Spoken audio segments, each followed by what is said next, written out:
Hello, this is the next video in a playlist that I'm calling General Linear Models Design of Experiments. And within that larger playlist, we create mini-series dealing with the different types of experimental designs. And this is part 4 of a little mini-series on analysis of covariance. Here we're going to look at the sum of squares error and f-test. And so I would highly recommend that you go back and into my multiple linear regression playlist and look at partial f-test, type 1 sums of squares, and type 2 sums of squares. And that'll be some good background for what we're doing here. And also parts 1, 2, 3, and 4 of this little mini series. Now, as a reminder, we're in the linear model setting, so it's x star, beta star, plus epsilon. And this x, the design matrix, can be partitioned into two pieces dealing with the ANOVA part of the design and then the regression part of the design called covariance. Of course, epsilon has to be normally distributed with mean vector 0 and variance covariance matrix sigma squared I. Now, what we're going to do here is to do f-test. We're going to run the full model, and then we're going to take some things out and then run it again, and we're going to compare the reduction in sum of squared errors that we achieve, the full model versus that reduced model. And then that's the f-test, often called the partial f-test. And so to do that, we need some notation for the perpendicular projection matrices. And so I go through a few of them. So the perpendicular, let M be the perpendicular projection matrix on the column space of x star. So that's the full model. And it's just x star prime, x star generalized inverse, x star prime, or transpose. Then if we run the model with no covariates, then this is the model. And so the perpendicular projection matrix onto the column space of x, we're going to denote by mx, which is x transpose x, generalized inverse, x transpose. Now, mz is if we remove everything from the ANOVA part and only run the regression part. Then mz is the perpendicular projection matrix on the column space of z, and then we define it this way. Now, most often we will be using this last one, and what it deals with, this is an ANOVA design. So in this beta vector, there's a mu for the grand mean. There's taus, tau 1, tau 2, tau a for treatments. Then there could be lots of leftover. Could be parameters for the block effects, or it could be more parameters for a second treatment. So a two-factor ANOVA.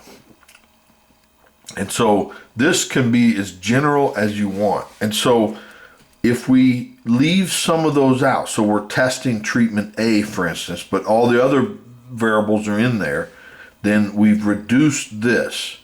But then the overall model is a reduction from this x star. So let M0, and that usually because under the null hypothesis that you're assuming some of those parameters are 0. So where we've made the column space of x0 star a subspace of x star. And then this is the perpendicular projection matrix. And in most cases, this is, I don't know about most, but in a lot, this is generally what we're going to be doing. And then as a reminder, the thing with perpendicular projection matrices, if you take I minus M, then that's the perpendicular projection matrix on the orthogonal complement space of x star, or whatever this projects onto. Now this one here, and I have several videos in my matrix playlist, and actually I have it in my general linear models background playlist where we discuss perpendicular projection matrix. I think I have 3 or 4 videos on that. That'd be good background for this material here. Now this one, they're both perpendicular projection matrices. This projects onto a subspace of this perpendicular projection matrix. So then this is a perpendicular projection matrix under the orthogonal complement space of X with respect to X star. So if you pre-multiply any vector, any dangling vector, that's what I kind of jokingly think about it, then it shoves it down into this space, but orthogonal to this space. Now the sum of squared errors is always I minus whatever the perpendicular projection matrix is onto that whole column space. So if we're looking at the full model, then we use M, right? So this is the sum of squared error, and I'm just going to call it 1, that way, because they're not the same as we go down. So it's, y transpose I minus M y. Now, if we take out the covariance and then run the model, then this is the model. So the perpendicular projection matrix on that design matrix is mx. So this is the sum of squared errors. And we can just go on and on. I'll just do this one more time and then we'll start looking at the f-test. But if we have this model, so it's y is equal to x0 delta. Now, most people, when they take this reduction, they'll just use beta again. But technically, they're different parameters. And so I just wanted to highlight in this. So if we take out some of these, then the parameters left over are actually not the same. They'll be different. And so that's why I use a delta. And then z are all the covariates, they're the same.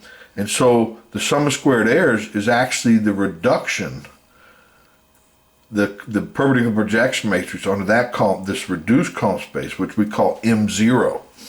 Now, you can think about it like this.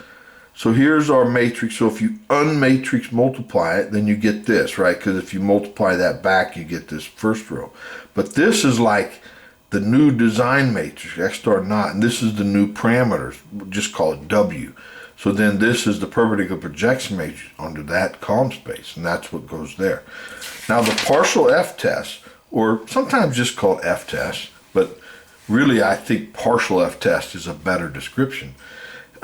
And I'm not doing these tests in order of importance. These are just the way I thought of them at the time I was writing this lecture up. So here we want to test whether there's a covariate effect or not. So we test all the parameters in gamma to be 0 or not. And then we look at the reduction in the sum of squared errors fitting the full model and the reduced model. And then when you look at this sum of squared error, then the quadratic, and then it goes into quadratic form, that matrix in the middle is M minus M0. So the rank of that is actually the degrees of freedom associated with this sum of squares. And then in the bottom, we use the full model minus the rank, I minus M. So this is actually what's called the mean squared error if you look at an ANOVA table. And this is an f-test. Under the null hypothesis, it's a central f-test with numerator degrees of freedom this and denominator degrees of freedom this. And in my multiple linear regression playlist, we go into great detail proving everything about this partial f-test. Even if the null hypothesis was not true, then this becomes a non-central f-test. So if you want more details of that, then I would highly recommend you go to it. Now, all these little tests we're going to do in our illustration. I actually have two in this playlist because of analysis of covariance can be so vast. I'm going to do one with a one-way fixed effects ANOVA with one covariant, and then I'm going to do a two-factor ANOVA with two covariates, two predictors. Those are the two R illustrations. And we're going to illustrate all of these and where they're in the ANOVA table.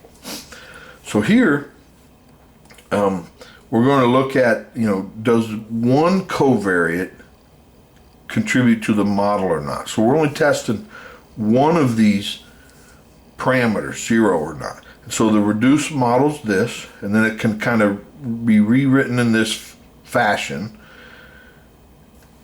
And so this is an f-test. So you look at the sum of squared errors, reduction sum of squared errors, minus that, the matrix, or, you know, this is the full model and this is the reduced model. So it's that difference in perpendicular projection matrix.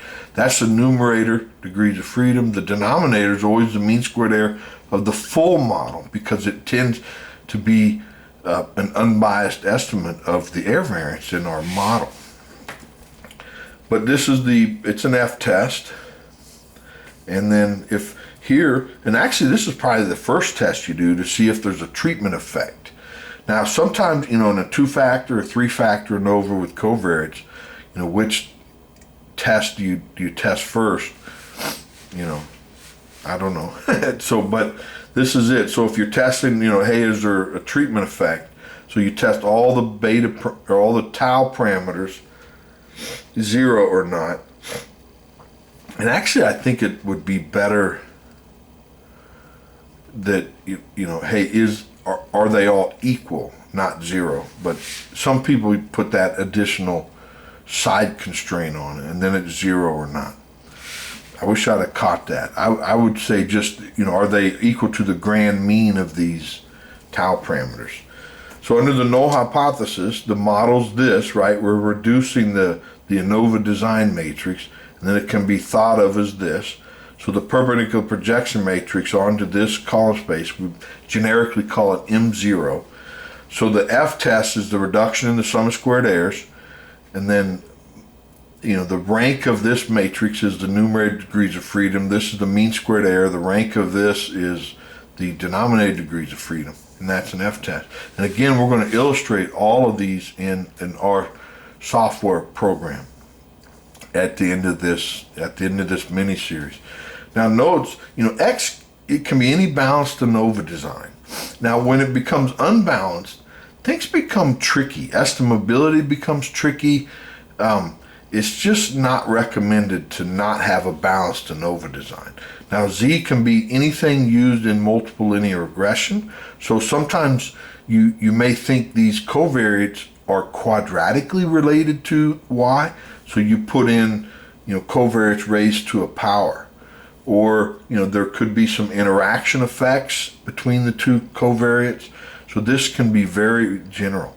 Okay, well that's all I have for this video. In the next video, we're going to look at estimability in this analysis of covariance model.